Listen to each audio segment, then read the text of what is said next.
बातमीचे प्रायोजक आहे हॉटेल आयना, खास फॅमिली सोबत जेवणाची सोय। हॉटेल आयना, किडवाई चौक, सोलापूर।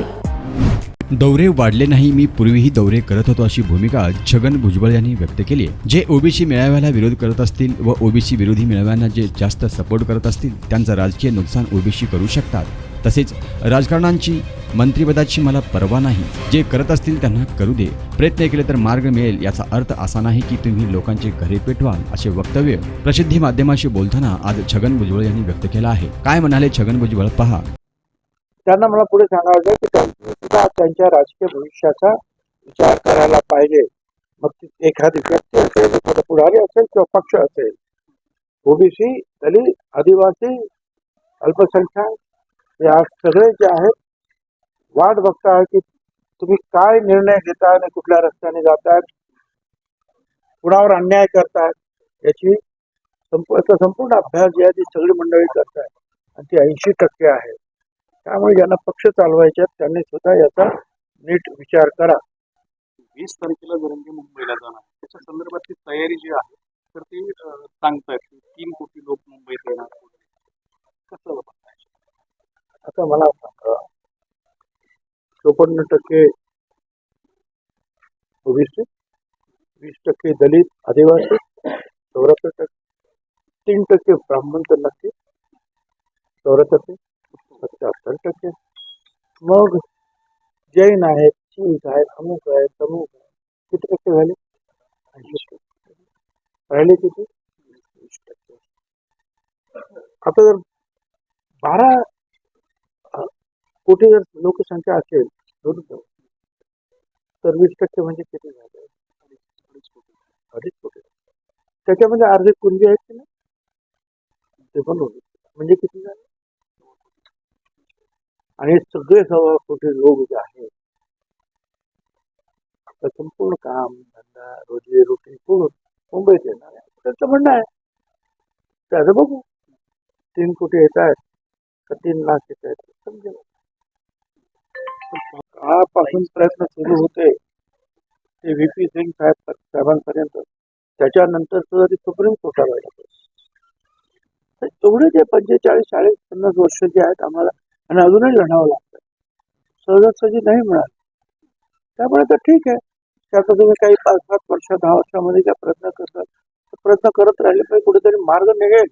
पण याचा अर्थ असा नाही की तुम्ही लोकांची घरं पेटवाल आणि एक प्रकारचं जे आहे असं स्वरूप धारण करावं राज्यामध्ये की आता जर दिलं नाही तर अख्खं राज्य पेटवून टाकतो आणि लोकांना घाबरवून ठेवतो, हे बरोबर नाही।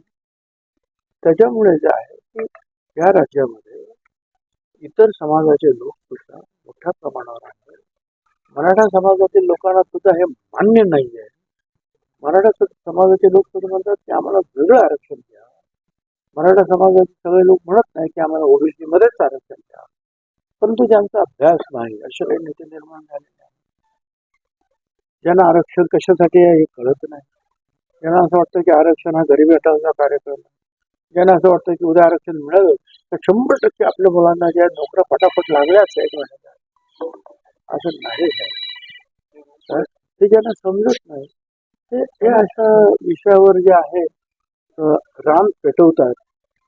आंदोलनाबद्दल आमचं काही म्हणणं, आंदोलन करायला पाहिजे, करत नसतं सगळे समाज, पण कायदा हातात घेऊन नाही।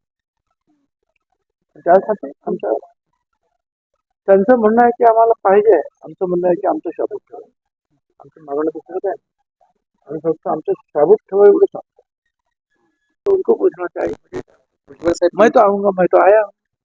तुमचे बीडचे दौरे जे आहेत ते वाढलेले आहेत, त्यामुळे जरांगे बीडचे दौरे कुठे सांगितलं बऱ्याच तुम्ही दौरे लाखाची मीटिंग झालेलेच आहे।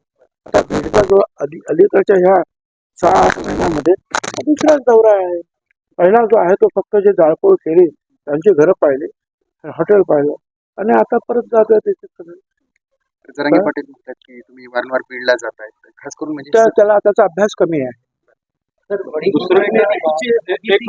आंदोलन कर रहे हैं, वहाँ पर भेज देंगे आप जाते थे? काय वडीगोद्री जे गाव आहे आंतरवाली सरटीच्या अलीकडे, म्हणजे आतमध्ये जात असताना तर त्या ठिकाणी सुद्धा ओबीसी समाजाचं आंदोलन भेट देणार। ओबीसी के आंदोलन कई जगह चला है क्या, अगर रास्ते पे है तो जरूर 2 मिनट रुकने में कोई हरकत नहीं है, कोई प्रॉब्लम नहीं है। अगर बहुत अंदर है तो फिर वहाँ जो लाखों लोग जो है मीटिंग में जमा होंगे, वहाँ लेट होगा, वो भी तो देखना चाहिए। और मैं समझता हूँ कि सब लोग जो है आंदोलन करना चाहिए, कैंडल मोर्चा निकालना चाहिए, सब लोग अपने अपने ढंग से जो गांव में जो अपना अपना काम करना चाहिए, मगर जहाँ ओबीसी की मीटिंग है वहाँ भी तो हाजिर होना चाहिए। कभी लोगों का जो है अभ्यास होगा कि क्या लड़ाई है, समझना तो चाहिए लोगों को। शिवसेनेचा निकाल लागला. हा, करा जरा.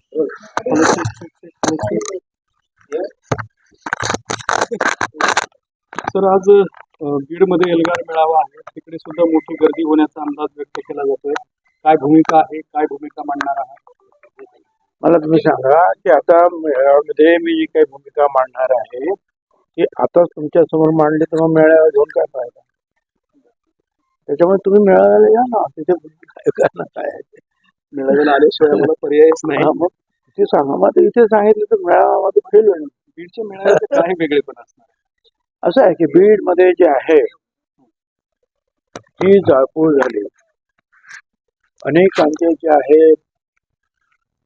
घरादारावर हल्ले करण्यात आले, हॉटेलवर हल्ले करण्यात आले, वेचून लोकांची घरं जे आहे पेटवण्यात आले, जीव धोक्यात घालण्यात आले त्या घरातल्या लोकांच्या, बायका मुलांच्या, आणि पोलीस जणू काही हतबल झाले होते. पोलिसांचे रस्ते रोखले, फायर ब्रिगेडचे जे आहेत गाड्या त्यांचे रस्ते रोखण्यात आले. अतिशय पद्धतशीरपणे जे हे हमले केले गेले आणि एक रौद्र स्वरूप जे आहे त्या चळवळीला धारण करण्याचा प्रयत्न जो आहे करण्यात आला. यापूर्वी सुद्धा 58 मराठा समाजाचे मोर्चे निघाले होते, सगळ्यांनी त्याला पाठिंबा दिला. आम्ही सुद्धा म्हटलं ठीक आहे, त्यांचा प्रश्न आहे तो आपल्याला सोडवायला पाहिजे. त्याप्रमाणे काही आपण बिलं तयार केली, ऍक्ट तयार केले, कायदे तयार केले, कुठे ते अडचण निर्माण झाली. तर त्याचा अर्थ असा नाही की ताबडतोब जे आहे ते घर पेटवावं. एक लक्षात घ्या की ओबीसी आरक्षण मिळायला सुद्धा काही वर्ष 2 वर्षात नाही मिळालं. त्यांना मला पुढे सांगायचं की त्यांनी सुद्धा त्यांच्या राजकीय भविष्याचा विचार करायला पाहिजे. मग एखादी व्यक्ती असेल, एखादा पुढारी असेल किंवा पक्ष असेल, ओबीसी, दलित, आदिवासी, अल्पसंख्याक या सगळे जे आहेत वाट बघताय की तुम्ही काय निर्णय घेताय आणि कुठल्या रस्त्याने जातायत, कुणावर अन्याय करतायत, याची संपूर्ण अभ्यास जे आहे ती सगळी मंडळी करतायत आणि ती 80% आहे. त्यामुळे ज्यांना पक्ष चालवायचे त्यांनी सुद्धा याचा नीट विचार करा. 20 तारखेला जरंगे मुंबईला जाणार, त्याच्या संदर्भातली तयारी जी आहे तर ती सांगतायत की 3 कोटी लोक मुंबईत येणार. कसं बघताय? आता मला सांगा, 54% ओबीसी, 20% दलित, आदिवासी, 74%, 3% ब्राह्मण तर नक्की, 74%, 77%.